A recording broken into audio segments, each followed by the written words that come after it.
ఈ ఒక్క secret item వేసి చేయడం వల్ల పొంగల్ అనేది పొద్దున్న చేస్తే ఎలా ఉంటుందో మధ్యాహ్నం అయినా కానీ మల్లెపూలాగా మెత్తగానే ఉంటుందండి. హాయ్ ఫ్రెండ్స్, విరాజీస్ కిచెన్ స్వాగతం సుస్వాగతం. ఈ రోజు మనం పొంగల్ చేస్తున్నామండి. అది కూడా మామూలు పొంగల్ కాదండి, వెరైటీ పొంగల్ అండి. మనం ఎప్పుడు పొంగల్ చేసినా కానీ గట్టి పడిపోతుంది కదండి. ఈ పొంగల్ చల్లారినాక కూడా మెత్తగానే ఉంటుందండి. పప్పు బియ్యంతో పాటు నీళ్ళ కొలత కూడా పర్ఫెక్ట్ గా చెప్పానండి. మీరు ఇలానే ట్రై చేయండి. ఇక్కడ ఎలా మెత్తగా పర్ఫెక్ట్ గా వచ్చిందో అక్కడ మన ఇంట్లో కూడా అలానే వస్తుందండి. దానికి నేను గ్యారెంటీ. ఇంకెందుకు ఆలస్యం, ఆటలాడుతూ చూసేద్దాం రండి. వీడియోలు అయితే చూస్తున్నారండి కానీ లైక్ చేయడం లేదండి. ప్లీజ్ అండి ఒక్క లైక్ చేయండి, అలానే హైప్ చేయండి. ఈ పొంగల్కి సీక్రెట్ ఐటమ్ మధ్యలో చెప్తానండి. ఇప్పుడు పొంగల్కి కావాల్సిన మెజర్మెంట్ చూద్దాం రండి. ఈ పొంగల్కి 1 గ్లాసు బియ్యము 1 గ్లాసు పెసరపప్పు అండి, 2 ఈక్వల్ గా తీసుకోవాలండి. ఇక్కడ మనం తీసుకునేది కూడా రేషన్ బియ్యం కాదండి, సోనా మసూరా బియ్యం తీసుకున్నాం. మామూలుగా రైస్ పెట్టుకుంటాం కదా, అదే బియ్యమే తీసుకున్నానండి. ఎప్పుడు పొంగల్ చేసినా చాలా మంది 1/2 గ్లాసు పెసరపప్పు వేసి 1 గ్లాసు బియ్యం వేస్తారండి. ఇది అలా కాదండి, మనం ఈక్వల్ గా వేసేదాని వల్ల పొద్దున్న చేస్తే ఎలా ఉంటుందో 12 గంటలకు తిన్నా కూడా అదేలాగుంటుందండి, ఎక్కడ గట్టి అవ్వదు. కాబట్టి ఇదే మెజర్మెంట్ లో చేయండి. మామూలుగా మనం పొంగల్ అంటేనే 2 ఒకేసారి కడిగి పెట్టేస్తాం కదండి, ఇది అలా కాదండి. మీరు సపరేట్ గా ఉడకపెట్టుకొని చేసుకునే దాని వల్ల పొంగల్ అనేది ఒకే టెక్స్చర్ లో ఉంటుందండి. కాబట్టి మనం ఇక్కడ పాత్రలో పెట్టేటంటే సపరేట్ గా పెట్టుకోండి. లేదక్క కుక్కర్లో పెట్టుకుంటాము, ఫాస్ట్గా అయిపోవాలంటే 2 కుక్కర్లు తీసుకున్నట్లయితే పప్పు ఒక పక్క బియ్యం ఒక పక్క ఉడకపెట్టుకున్నట్లయితే ఇంకా ఫాస్ట్గా అయిపోతుందండి. అలాగే టేస్ట్ అయితే అదిరిపోతుందండి. మీరు నోట్లో పెడితేనే హల్వా లాగా కరిగిపోతుందండి, అంత బాగుంటుందండి ఈ పొంగల్ అనేది.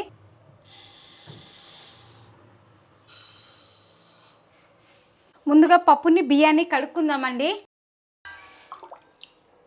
నీళ్ళు కూడా నేను కొలత చెప్తానండి, అదే కొలత ప్రకారం పోసుకున్నట్లయితే మన పొంగల్ అనేది చాలా సాఫ్ట్గా చాలా బాగా వస్తుందండి. ఇది అయితే నార్మల్ పొంగల్ కాదండి. ఇది బియ్యం అయితే బాగా కడిగేసినామండి. ఇప్పుడు దీనికి ఎన్ని నీళ్ళు పోయాలంటే ఇక్కడ 1 గ్లాసు బియ్యానికి 3 గ్లాసులు పెడుతున్నానండి. మీకు మళ్ళీ తిక్కుగా ఉంది అనిపిస్తే దానికి ఏం చేయాలని కూడా చెప్తాను నేను. ఇంకా కూడా నీళ్ళు పోసుకోవచ్చండి. ఎక్కువ నీళ్ళు పెట్టేదాని వల్ల కుక్కర్ అనేది పొంగుతుందండి. మీకు ఫాస్ట్గా ఈజీ కావాలని కుక్కర్ మెజర్మెంట్ చెప్తున్నాను. మామూలుగా నేను ఈ పొంగల్ చేయాలంటే పాత్రలనే చేస్తానండి. కొంచెం టైం పట్టినా కూడా ఇంట్లో తినేటప్పుడు పొగిలేటప్పుడు మనకు అది చేసిన టైం కూడా గుర్తురాదండి, అంత బాగుంటుందండి ఈ పొంగల్. ఈ పప్పు కూడా కడుక్కునేద్దాం. పప్పుకు కూడా 3 గ్లాసులు నీళ్ళండి.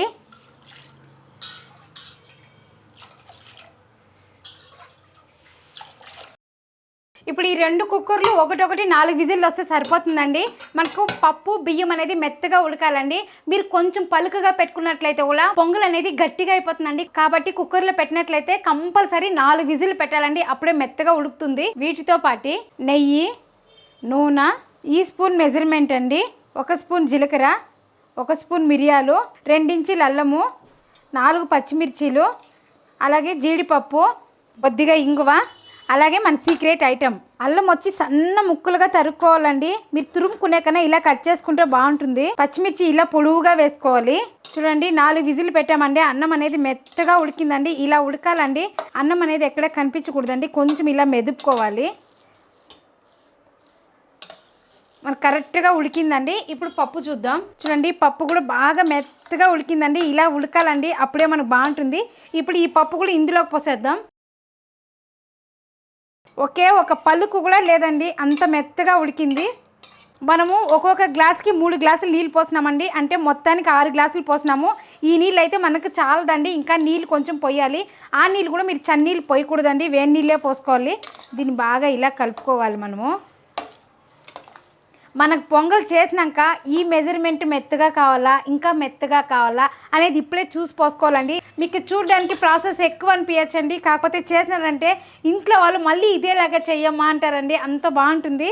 ఇందులోకి ఇప్పుడు మనం 3 గ్లాసులు నీళ్ళు వేస్తున్నామండి. మీరు పొంగల్ చేసినా కూడా గట్టి అయిపోయిందని భయపడాల్సిన అవసరం లేదండి. ఇలా వేడి నీళ్ళు పెట్టుకొని కూడా పోసి కలిపినట్లయితే సరిపోతుందండి. మీరు చేసినప్పుడు కరెక్ట్గా నీళ్ళు పోసి కరెక్ట్గా మెజర్మెంట్ చేసుకున్నట్లయితే మీకు చల్లారిపోయినా కూడా అలానే ఉంటుందండి. కాబట్టి చేసేటప్పుడే చూసుకోండి, మీకు పలుచగా కావాలా గట్టిగా కావాలనేసి. మీరు పొద్దున్న టిఫిన్కి 7 గంటలకు పొంగల్ చేసినా కానీ మధ్యాహ్నం లంచ్ బాక్స్ తీసుకెళ్ళా కానీ అదే మెత్తగా ఉంటుందండి.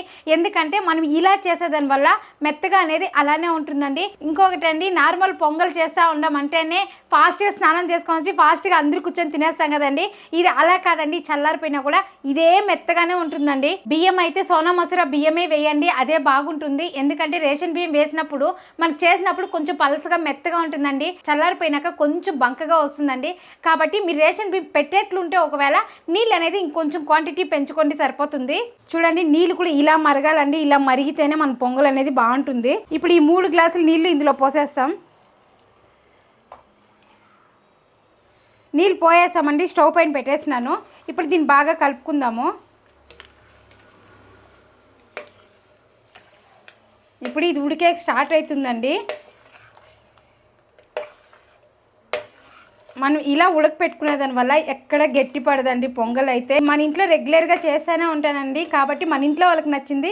అలాగే మన సబ్స్క్రైబర్లకు కూడా చేసి చూపిస్తే వాళ్ళు డిఫరెంట్గా నేర్చుకుంటారు కదండి, మీరు కూడా, అందుకే ఇలా చేస్తున్నాను. కాకపోతే ముందు పాతకాలం వంట వాళ్ళు ఇలానే చేసేవాళ్ళు అంటండి, పాత్రలో సపరేట్గా ఉడకపెట్టుకొని చేసేవాళ్ళు. కాకపోతే ఇప్పుడు అంత కుక్కర్లో వచ్చేసి ఫాస్ట్గా వంట అయిపోవాలనేసి అలా చేసేస్తున్నారండి. వంట వాళ్ళే చెప్పారండి, ఇలా చేసిన తర్వాత అనేది మనకి గట్టిగానే అవ్వదు, మెత్తగానే ఉంటుంది. నార్మల్ పొంగల్ చేస్తే చల్లారిపోయినాక గట్టిగా అయిపోతుంది. ఇలా చేసేదాని వల్ల చేసేసిన తర్వాత కూడా 4-5 గంటలైనా ఇలానే మెత్తగానే ఉంటుందమ్మా అని చెప్పారండి. అప్పటి ఇంకా నేను ఇలానే చేస్తున్నాను. అది నాకు తెలిసింది కాకుండా మీకు తెలవాలని ఈ రోజు మీ ముందుకి ఈ వీడియో తెచ్చానండి. మనం ఫస్ట్లో పోసినప్పుడు నీళ్ళు ఎక్కువ అనిపించిందండి, కానీ చూడండి నీళ్ళు అనేది ఎక్కడ ఎక్కువ అవ్వలేదండి, సరిపోయింది. అలాగే గడ్డలు కూడా ఎక్కడ కట్టలేదండి, ఇలానే ఉండాలండి మనకి. చూసారా బియ్యము పప్పు అనేది బాగా ఉడికింది. ఇలా ఉనిందంటే మనకు పొంగల్ అనేది చాలా బాగుంటుంది. ఇప్పుడు ఇది ఉడికే స్టార్ట్ అయినప్పుడు మన సీక్రెట్ ఐటమ్ అని చెప్పాను కదండి, అది కొంచెం వేస్తూ కలుపుకోవాలండి. ఇది బాగా ఉడికే స్టార్ట్ అయినప్పుడు ఆ సీక్రెట్ ఐటమ్ వేస్తున్నానండి. ఆ సీక్రెట్ ఐటమే అండి రవ్వ అండి, మీడియం రవ్వ తీసుకున్నాను. ఈ రవ్వ వేసేదాని వల్లే అండి మన పొంగల్ అనేది మెత్తగానే ఉంటుంది. కాబట్టి మీరు ఇలా రవ్వ వేసి చేసుకోండి, చాలా బాగుంటుందండి. ఏందక్క రవ్వ వేస్తున్నారు, పొంగల్ ఎలా ఉంటుందక్క, బాగుంటుందా బాగుండదని కూడా డౌట్ వస్తుందండి. లేదండి ఖచ్చితంగా బాగుంటుందండి, మీరు తినే కొద్దీ తినాలనిపిస్తుందండి. మన ఇంట్లో పెద్దవాళ్ళైనా పిల్లలైనా మన ఇంట్లో వాళ్ళైనా తిని వాళ్ళు ఇంకొకసారి చేసి పెట్టమని తింటారండి, అంత బాగుంటుంది. అది కూడా ఒక గ్లాసుకి ఎంత వేయాలనేది కూడా చెప్తానండి. 2 గ్లాసులు తీసుకున్నాం కదా, ఒకటి పెసరపప్పు ఒకటి బియ్యం అండి, 2 గ్లాసులు ఫుల్గా తీసుకున్నాము. ఇదైతే అర గ్లాస్ తీసుకోవాలండి. క్వాంటిటీ అనేది ఇంకా పెంచొద్దండి, ఇదే క్వాంటిటీ కరెక్ట్గా ఉంటుంది. చూడండి ఉడికే స్టార్ట్ అయిందండి. ఇప్పుడు రవ్వ వేసుకుందాము. ఇలా కొంచెం వేసుకొని కలుపుకోవాలండి.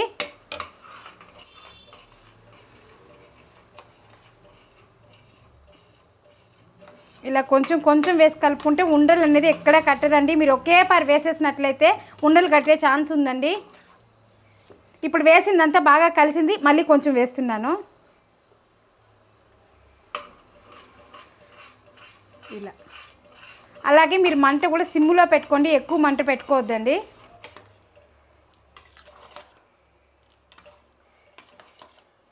మనం ఇలా కలిపేటప్పుడు అన్నం కూడా పలుకులు ఏమైనా ఉంటే కూడా కొంచెం బాగా నలిగినట్లు అవుతుందండి.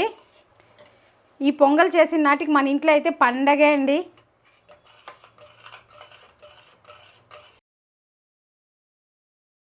టేస్ట్ అంత బాగుంటుంది, కాకపోతే కొంచెం టైం పడుతుంది. నార్మల్ పొంగల్కి ఈ పొంగల్కి టైం పట్టినా కానీ టేస్ట్ మాత్రం అదిరిపోతుంది.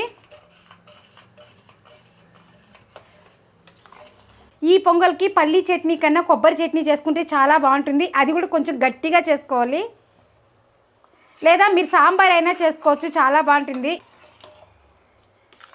చూసారా మనం రవ్వ వేసినా కానీ ఎక్కడ గట్టి అనేది ఎక్కువ పడలేదు, కొంచెం గట్టి అవుతుంది అంతే అండి.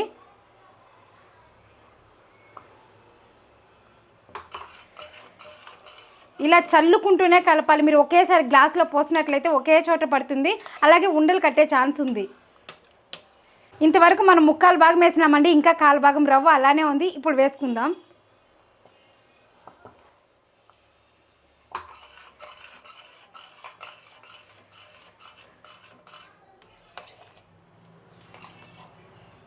మీరు ఒకసారి వేసుకున్నాక బాగా అది కలిపేసి ఎక్కడ ఉండలు లేకుండా ఉన్నప్పుడు మళ్ళీ వేసుకోవాలి రవ్వ.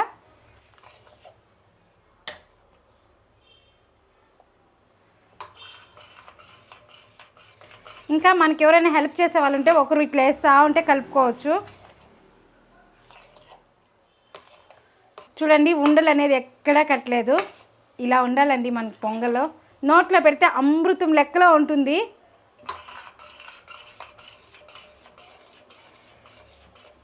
నీళ్ళు కూడా పక్కా మెజర్మెంట్లో చెప్పానండి, మీరు ఇలానే చేయండి, మన ఇంట్లో కూడా చాలా బాగా వస్తుంది.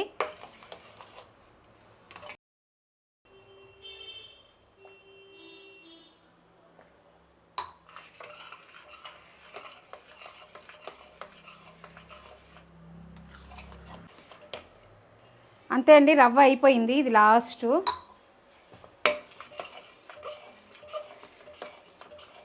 మీరేమన్నా హోటల్ పెట్టినట్లయితే కూడా ఇలా చేసుకున్నట్లయితే చాలా బాగుంటుంది. అలాగే మీకు లేట్ అయినా కానీ ఎక్కడ గట్టి పడదు, ఇదే టెక్స్చర్లో ఉంటుంది. మీకు ఇంకా మెత్తగా కావాలంటే ఇంకొక గ్లాస్ నీళ్ళు వేసుకోండి, సరిపోతుంది. అంతే అండి, అంతే వేసేసినాం. రవ్వ అనేది ఎక్కడ ఉండలు కట్టలేదు. ఒక 2 నిమిషాలు ఇలానే వదిలేస్తాం మూత పెట్టేసి. మళ్ళీ మిగిలినవన్నీ వేసుకుందాం. మంట అనేది సిమ్లోనే ఉందండి. మనం రవ్వ వేసేసాం కదా, బాగా కలుపుకునేసినాము. ఇప్పుడు అంతా దగ్గరికి ఇలా తీసుకున్న తర్వాత మూత పెట్టేసి ఒక 2 నిమిషాలు పెట్టండి. ఎందుకంటే రవ్వ అనేది మెత్తబడాలండి, కాబట్టి ఒక 2 నిమిషాలు పెడితే సరిపోతుంది. ఇప్పుడు చూద్దామండి. చూసారా, బాగా ఉడుకుతోంది. ఇప్పుడు మన రుచికి సరిపోయినంత ఉప్పు, అలాగే అల్లం తురుము. ఇప్పుడే వేయాలండి అల్లం తురుము, నూనెలో వేయించొద్దు. ఇలా వేస్తేనే దీనికి బాగుంటుంది. ఇప్పుడు కలుపుకోవాలి.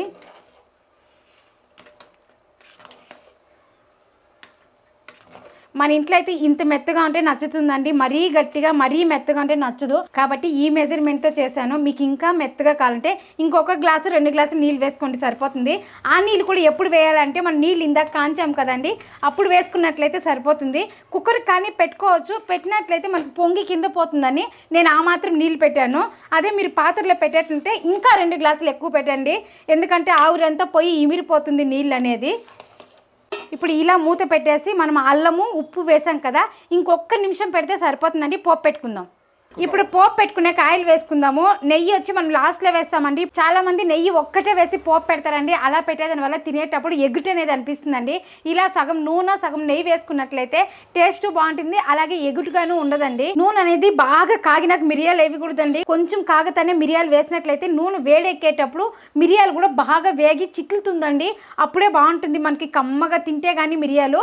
చూడండి, ఆయిల్ వేడెక్కుతా అలాగే మనకి మిరియాలు కూడా వేగుతుందండి. మీరు కూడా ఇలానే వేయండి. చాలామంది నూనె వేడెక్కుతానే వేస్తారు, అది పట్పటాన్ని వేస్తుంది, అంతే అండి. కాకపోతే మిరియాలు అనేది బాగా వేగదు. ఇలా నూనె అర్థం కాగినాక వేసినట్లయితే నూనెతో పాటు మిరియాలు కూడా బాగా వేడెక్కి బాగా పట్పట్టని సౌండ్ వస్తుందండి. పొంగల్కి ఇలా వేగాలండి, అప్పుడే బాగుంటుంది. చూసారా, మన ఆవాల్లాగా సౌండ్ వస్తుంది. ఇప్పుడు జీలకర్ర వేసుకుందాం.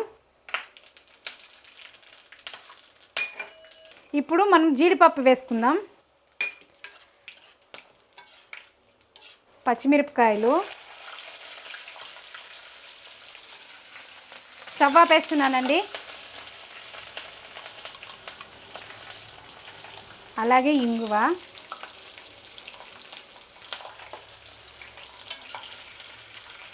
చూసారా బాగా వేగింది. ఇప్పుడు ఇందులో వేసేస్తున్నాను. అలాగే ఒకే ఒక చిటికెడు పసుపు అండి, ఎక్కువ వేయొద్దండి. మనం తిరుగుబాతి పెట్టి వేసేసిన తర్వాత వేసుకోండి. ఇప్పుడు అన్నీ వేసేసినామండి. ఇప్పుడు దీన్ని ఒకసారి కలుపుకుందాము. చూసారా పొంగల్ ఎలా ఉందో, అబ్బా చూస్తా అంటేనే నోట్లో నీళ్ళు ఊరుతుంది కదండి. ఇంకా నెయ్యి వేయలేదండి, నెయ్యి అనేది లాస్ట్లో వేస్తున్నాను. పసుపు ఇలా లాస్ట్లో వేసినట్లయితే కలర్ అనేది చాలా బాగుంటుందండి. అది ఎక్కువ వేయకూడదండి, ఒకే చిటికెడు వేయాలి. ఇదే అండి పొంగల్ సీక్రెట్ మహిమ. ఇప్పుడు నెయ్యి వేస్తున్నాను.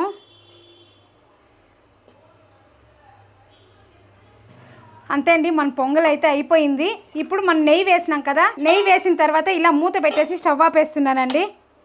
ఈ పొంగల్కి మంచి కాంబినేషన్ చట్నీ ఏది అంటే కొబ్బరి చట్నీ అండి. ఈ కొబ్బరి చట్నీ కూడా సింపుల్గా చేస్తున్నానండి, టేస్ట్ అయితే చాలా బాగుంటుంది. ఈ చట్నీకి కొబ్బరి, పుట్నాల పప్పు, పచ్చిమిరపకాయలు, కొద్దిగా చింతపండు, ఇంతే అండి కావాల్సింది. అలాగే ఉప్పు, నీళ్ళు. దీన్ని మిక్సీ పట్టినామంటే కొబ్బరి చట్నీ కూడా రెడీ అండి. ఇలా పోపు వేసుకున్నామంటే టేస్ట్ ఇంకా బాగుంటుందండి. అంతే అండి, మన చట్నీ పొంగల్ రెడీ. చూడండి మనం చేసినప్పుడు ఎలా ఉన్నిందో జారుగా, అలానే ఉందండి. చూడండి ఎంత జారుగా ఉందో. ఇలానే ఉండాలండి పొంగల్ అనేది. మీకు ఇంకొంచెం మెత్తగా కావాలంటే ఇంకొంచెం నీళ్ళు వేసుకోండి, సరిపోతుంది. చూసారా, మీరు ఇప్పుడు తిన్నా మధ్యాహ్నం లంచ్ బాక్స్కి తిన్నా కూడా ఇంతే మెత్తగా ఉంటుందండి. ఇప్పుడు టేస్ట్ చూద్దాము. దీనికి బెస్ట్ కాంబినేషన్ అంటే కన్నా ఈ చట్నీనే అండి, చాలా బాగుంటుంది ఈ చట్నీ. ఈ చట్నీ కూడా చాలా మెత్తగా రుబ్బొద్దండి, కొంచెం తొక్కుగా ఉంటేనే బాగుంటుంది. ఇప్పుడు టేస్ట్ చూద్దామండి.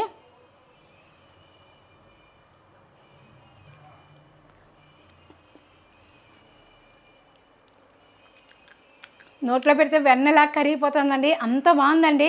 పొంగల్ కూడా చాలా మెత్తగా ఉందండి, చిన్నపిల్లలు తినిపిస్తే కూడా బాగా తింటారు. కాబట్టి మీరు ఇలానే చేయండి. ఈ పొంగల్ మీకు ఎట్లా కుదిరిందో ఒక చిన్న కామెంట్ చేయండి. అంతే అండి, మనం ఏం చేసినా ఫాస్ట్లోను, టేస్ట్లోను, క్వాలిటీలోను ఎందులోనూ రాజీ పడకూడదండి. ఎందులో రాజీ పడదు, మీరు రాజీ పడకండి. ఇలాంటి మంచి మంచి టిఫిన్ ఐటమ్స్ మన ఛానల్లో బోల్డ్ అన్ని ఉన్నాయండి. ఇక్కడ క్లిక్ చేసి చూడండి. మరొక వీడియోలో మళ్ళీ కలుద్దాం. బాయ్.